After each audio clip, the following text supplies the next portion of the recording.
I installed the cameras to protect my home. Nothing more, nothing less. At least, that's what I told myself the day the technician finished setting them up. I never imagined those silent little lenses would capture the moment that shattered my marriage, my trust, and the life I thought I understood. It happened late on a Thursday night. I was out of town for work, sitting alone in a dim hotel room, half watching the news, when my phone buzzed with a notification. Motion detected in the living room. I almost ignored it. We had pets, after all, and I assumed it was just one of them wandering around. But something made me open the app. Maybe it was instinct. Maybe it was fate. Maybe it was a quiet feeling that something had been wrong for a long time. When the live feed loaded, my breath froze. The front door opened slowly. My wife stepped inside, not alone, but with a man I had never seen before. She was smiling, laughing in a way I hadn't heard in months. Her hand brushed his arm, their bodies too close, too familiar, too comfortable.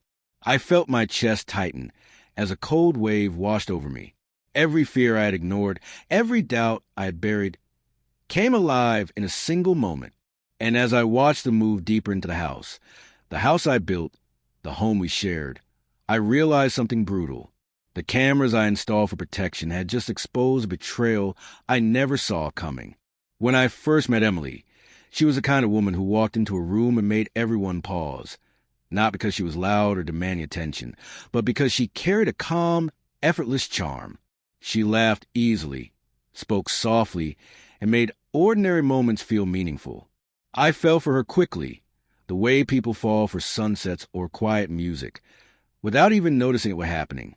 Our early years together felt like something out of a simple, beautiful story.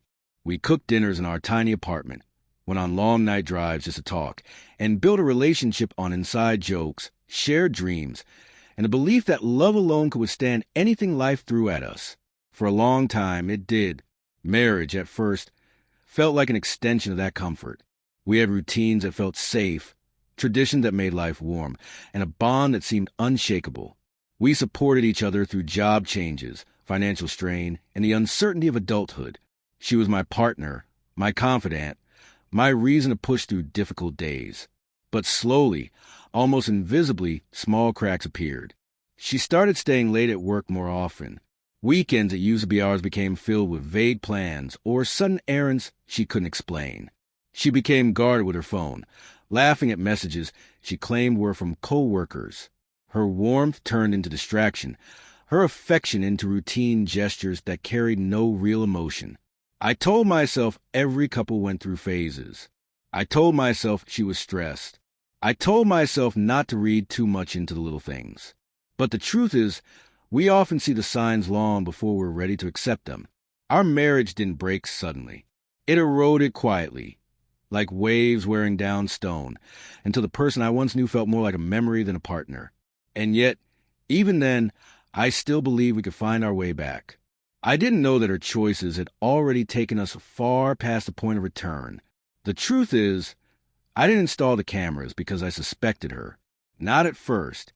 It started with a string of unsettling events in our neighborhood. Late-night noises, unknown cars parked on the street, and a break-in just 2 houses away. For weeks, I felt a quiet unease settle inside me, like something was creeping just beyond the edges of our life. One night, while we were watching TV, I heard a knock at the door. A slow, heavy knock. When I opened it, no one was there, but a car I didn't recognize sped off down the street. My wife brushed it off as kids messing around, but something in her voice felt off, forced, like she wanted the moment to disappear quickly. That feeling returned again and again. Sometimes she would freeze when her phone buzzed. Sometimes she would step outside to answer a call.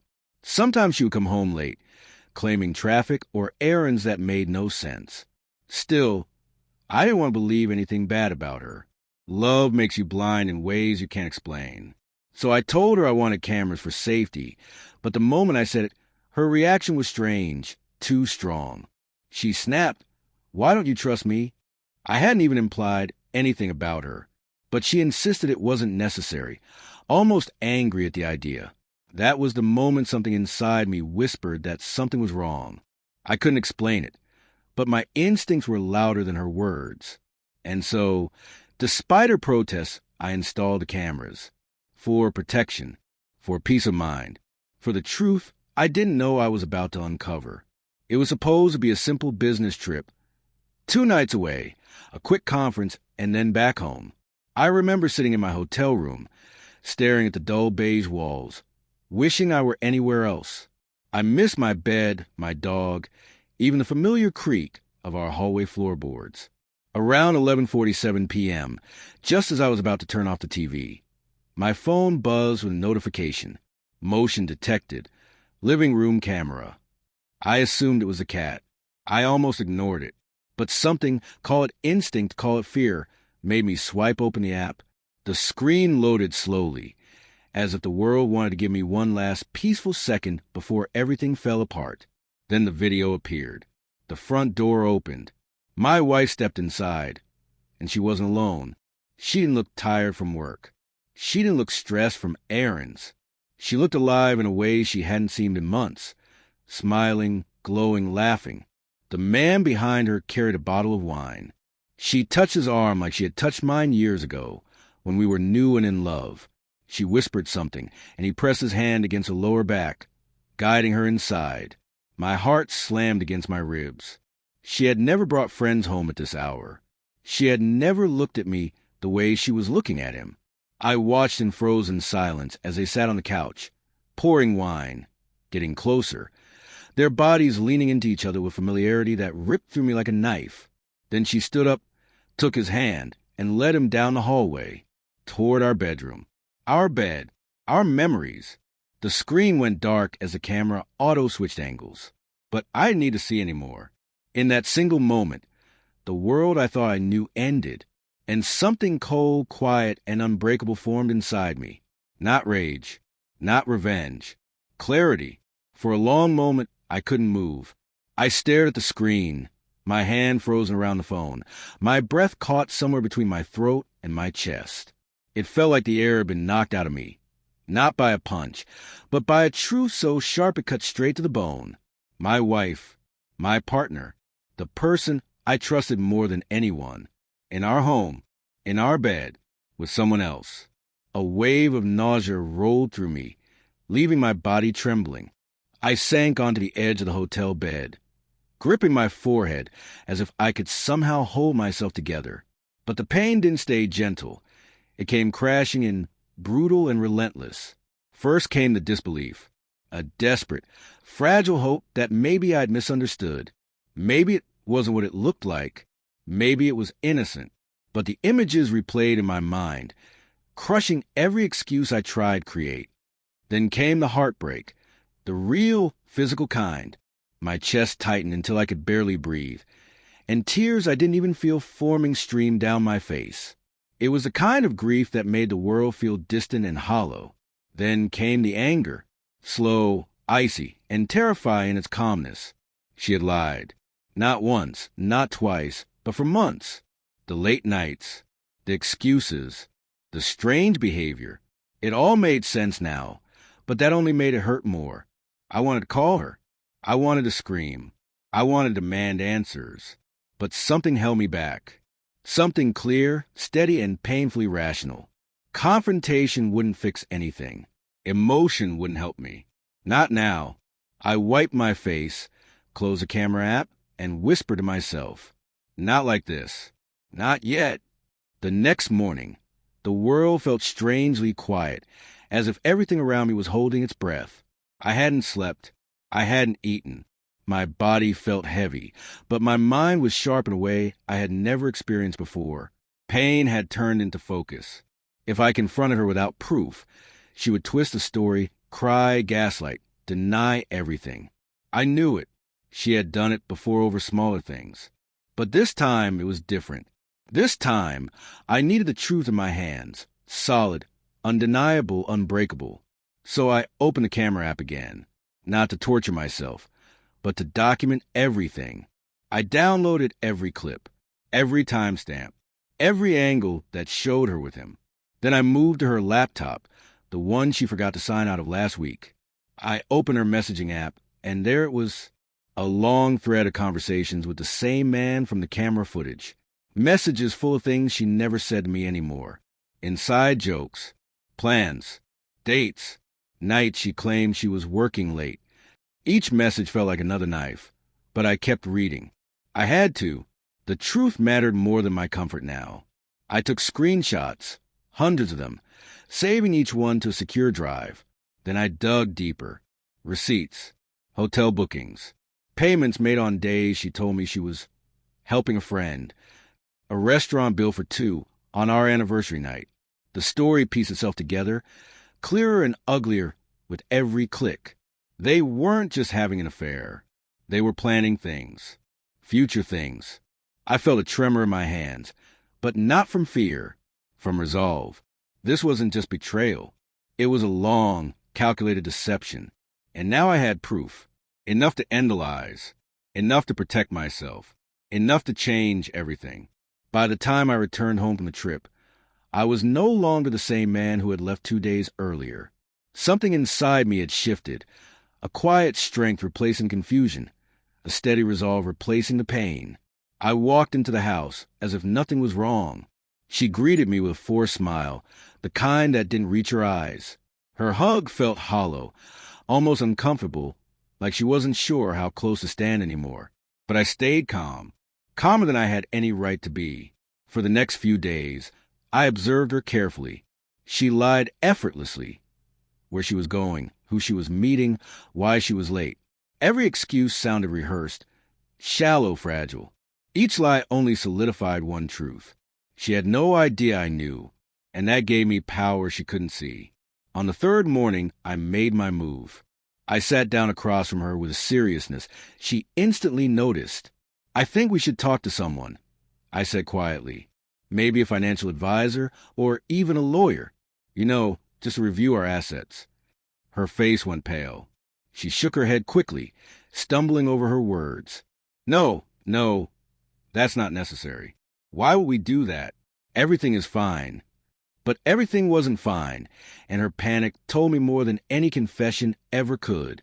Later that afternoon, I met privately with my lawyer, a man who had seen enough broken marriages to read the truth in a single glance. "Keep acting normal," he instructed. "Don't confront her. Don't give her a chance to hide anything. We build the case first." And in that moment, I realized something. I wasn't powerless. I wasn't helpless. I wasn't broken. The turning point wasn't discovering her betrayal. It was deciding what I would do with the truth. I learned quickly that revenge is not the same as rage. Rage is loud and self-destructive. Revenge, the kind that actually works, is quiet, calculated, and patient. I decided I wouldn't humiliate her in public or lash out in a single moment of weakness. I would dismantle the life she'd built on lies, piece by piece, using proof and procedure, not theatrics. First, I secured everything. I moved my personal accounts to a new bank, changed passwords, and set up alerts. I froze joint credit cards and requested statements going back months. Any funds tied to our shared accounts were immediately protected. The last thing I wanted was for her to siphon assets as soon as suspicion rose. Next, I expanded my surveillance. Legally, I added cameras in common areas, verified their storage and timestamps, and backed up every recording to the cloud and an external drive. I created multiple copies of messages, receipts, hotel bookings, and photos, all labeled and time-stamped. Redundancy was my safety net. I kept my face calm at home. I asked about mundane things, suggested small plans, and let her keep believing she had the upper hand. While she lied and slipped into familiar routines, I quietly compiled the story of her betrayal into an unbreakable file. I also hardened my legal position. My lawyer drafted potential motions, a temporary restraining order if necessary, and a plan to present the evidence in court. We discussed the best time to freeze certain assets and how to request emergency discovery. I wanted to be ready the moment the truth had to face the law. Finally, I prepared for the emotional part. Witnesses. I reached out to a close friend and a trusted neighbor who could corroborate our arrivals and late-night visitors. I framed everything not as vengeance, but as protection. Protection for myself, for our finances, and for the honest record of what had happened. It wasn't cruel.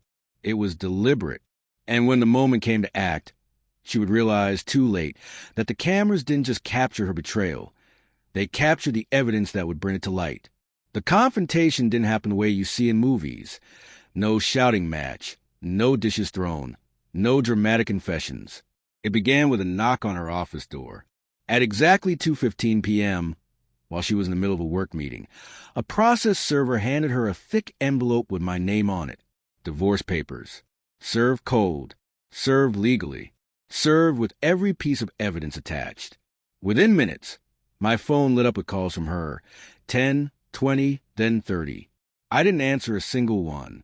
I wanted her to sit with the truth, to feel even a fraction of the shock I felt the night I watched the footage. That evening, as I sat in the living room, she burst through the front door. Her hair was messy, her eyes swollen, her voice frantic. "What is this?" she screamed, waving the papers in the air. "You blindsided me. Why didn't you talk to me? Why would you do something like this?" I didn't raise my voice. I didn't stand. I simply picked up the remote and turned on the TV. The screen lit up with the footage from the living room camera, the night she walked in with him. Her scream cut off instantly. She stared at the screen, her face draining of color. "No! Please, stop," she whispered, shaking. "Turn it off. Please." But the next clip played, her laughing, pouring wine, sitting close to him. She collapsed onto the couch, covering her mouth with trembling hands. "It wasn't what you think. I was lonely. I made a mistake," she sobbed. I looked at her calmly, almost attached. "This isn't one mistake," I said softly. "This is months of deception." She reached for me, crying harder, but I stepped back. "You lied. You cheated. And you planned it." I told her, "I'm just giving the truth the stage it deserves." She broke down completely, realizing the one thing she never expected. I wasn't asking for explanations. I wasn't giving her a chance to rewrite the story. I was done. The days that followed were a blur of chaos, mostly hers, not mine. Once the confrontation shattered her illusions, the world she built on secrecy began to collapse faster than she could patch it. She tried everything. First came the apologies. Long, emotional messages about regret, loneliness, confusion, words that once would have broken me, but now felt empty and rehearsed. Then came the bargaining. "We can fix this. I'll cut him off. We can go to therapy. You can trust me again." But trust isn't something you glue back together. Once shattered, the cracks remain forever. Her affair partner wasn't helping either. When he learned the truth, that the evidence was irrefutable and legal, he panicked. He blocked her, deleted messages, and disappeared, leaving her alone to face the fallout. At work, rumors started circulating. Someone had seen her get served. Someone else had seen her crying in the hallway. Her image, once polished and confident, began to fracture. Meanwhile, I stayed calm and focused. My lawyer filed motions. Financial protections went into effect. Assets were frozen. Joint accounts were monitored. She realized quickly that this wasn't a fight she could twist with emotion or manipulation. This was a legal process with documented proof. Proof she had created with her own choices. One night, she approached me quietly, her voice barely above a whisper. "Is there any chance you'll reconsider?" I looked at her, not with anger, but with clarity. "There's no version of the story where you didn't betray me," I said. "And there's no version of our future where I pretend you didn't." She cried again, but this time it wasn't guilt. It was fear. Fear of losing the life she assumed she'd always control. Fear of facing the consequences she never imagined would come. The fallout had begun, and she couldn't escape it. The courtroom was cold, quiet, and painfully formal, nothing like the emotional battlefield our home had become. Yet, as I sat beside my attorney, evidence neatly organized in front of us, I felt something I hadn't felt in months. Control. Across the room, she looked small, exhausted, and terrified. Her lawyer whispered urgently in her ear, flipping through documents she clearly hadn't expected to face. The confidence she once carried so effortlessly was gone. When the judge began reviewing the evidence, the shift in the room was immediate. The time-stamped footage, The messages, the hotel receipts, the financial inconsistencies. Every lie lined up like dominoes, falling one after another. Her attorney tried to argue emotional distress, marital difficulties, misunderstandings. None of it mattered. The judge's expression didn't soften once. Based on the documented evidence, he finally said, the court acknowledges clear marital misconduct. Those words were the turning point. From that moment forward, everything leaned in my favor. Asset division, spousal support negotiations, even property rights. The judge denied her claims for financial compensation, citing her affair as a primary cause of the marriage's breakdown. Her face crumpled. She wasn't just losing a marriage. She was losing the comfortable life she thought she could manipulate. When the ruling was finalized, my lawyer leaned toward me and whispered, "That's as clean a victory as it gets." I didn't celebrate. I didn't smile. I just breathed, finally able to fill my lungs without the weight of betrayal. As we walked out of the courtroom, she approached me hesitantly, eyes red and pleading. "I never thought it would end like this," she whispered. I nodded once, calm and steady. "No," I said, "you never thought you'd get caught." And with that, the legal chapter of our story closed, decisively, undeniably, and forever in my favor. In the weeks after the final hearing, my life didn't magically snap back into place. Healing isn't a switch you flip. It's a slow climb out of a place you never expected to fall into. Some mornings were heavy, quiet, unfamiliar. Other days carried a strange lightness, a reminder that peace was finally possible. I didn't hate her. Hate would have kept me tied to what she did. Instead, I accepted the truth. Some people break you not because they're stronger, but because they're careless with the things you protect with your whole heart. I learned that betrayal isn't the end of your story. It's the start of a new chapter written with clearer eyes. It forces you to see who you were, who you loved, and who you must become to survive the wreckage. And I did survive. Piece by piece, I reclaimed myself. My home felt different, cleaner, lighter. My future felt open again, not weighed down by lies I didn't know I was swallowing. The biggest lesson wasn't about revenge or legal victories. It was about recognizing that loyalty to someone who lies is betrayal to yourself. The cameras didn't just uncover her secrets. They revealed my strength. They showed me that truth, no matter how painful, is always a better foundation than illusion. In the end, I walked away not just divorced, but free. And sometimes, freedom is a quiet reward at the end of surviving what was meant to break you.